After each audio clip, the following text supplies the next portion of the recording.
Let's turn to the US now, where the immigration crackdown has found a new target: factories. And not just any factories, factories operated by top foreign firms. Here's the backstory. On Thursday, immigration officials descended on Georgia. We're talking full Hollywood-style raids. Blacked out SUVs, armored vehicles, and agents in full gear. Their target, an under-construction car battery factory. It's being built by two South Korean giants, car maker Hyundai and electronics firm LG. Hundreds of immigration agents swept into this building. They rounded up 475 workers, out of which more than 300 were South Korean nationals. They were paraded outside the plant. Take a look at this.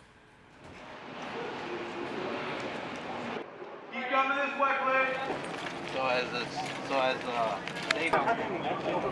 muchachos, vamos a salir de ahí para evitar problemas. Vámonos. Worried about guns.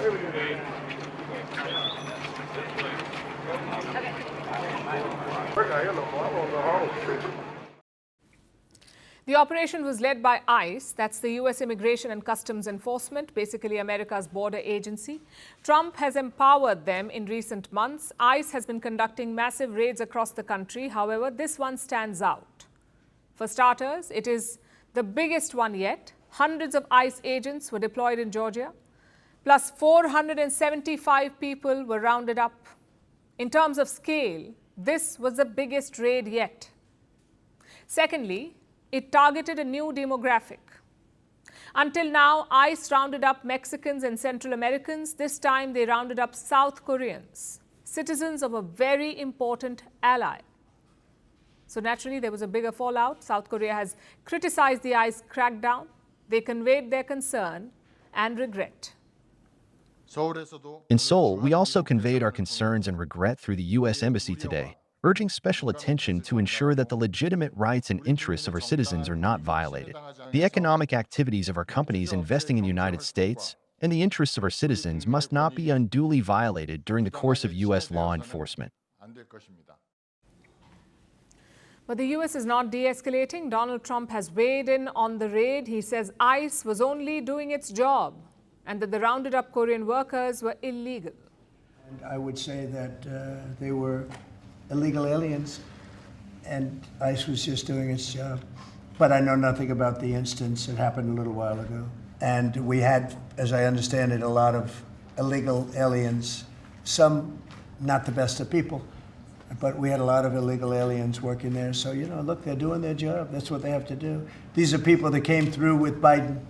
They came through illegally. They came into our country. So we have to do our job.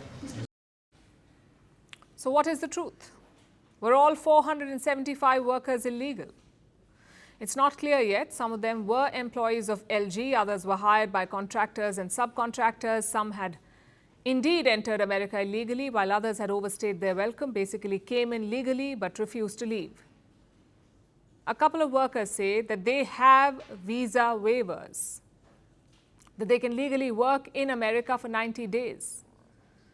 But like I said, the full picture is unclear. These workers will not face any punishment in America because South Korea has reached a deal with Washington. So they will be flying back the detained workers. As we speak, the South Korean foreign minister is heading to the US. He will oversee the repatriation. He also plans to discuss work visa issues. We were aware of such problems. And with this incident, I'm going to visit the United States and start negotiations on this. The issue here is not the crackdown. No one is defending illegal workers. The issue is the manner. ICE was investigating this plant for months. Clearly, they had gathered enough evidence. So why not handle it discreetly? Why not take your ally into confidence? That's what mature countries would have done. Instead, ICE made a spectacle out of it, that too with little regard for the fallout. South Korea is a treaty ally of the United States. Just weeks ago, they struck a trade deal with Washington. Seoul promised to invest $350 billion in the US. I'll repeat that figure for you. $350 billion in investments. But after this raid, who knows? Which company will invest in such volatile times? Trump is not worried, though. He says relations with Seoul are fine. We have a great relationship with South Korea. Really good relationship. You know, we just made a trade deal. But I'm going to look at it because I understand exactly what they're saying. Chances are this is all a distraction from what? America's poor job market. Just look at the numbers for last month. Only 22,000 new jobs were added in August. That is far less than the projected 76,000. The unemployment rate is 4.3%, which is the highest since 2021. Trump can keep saying that America is hot, but his labor market is cooling ominously. And his solution?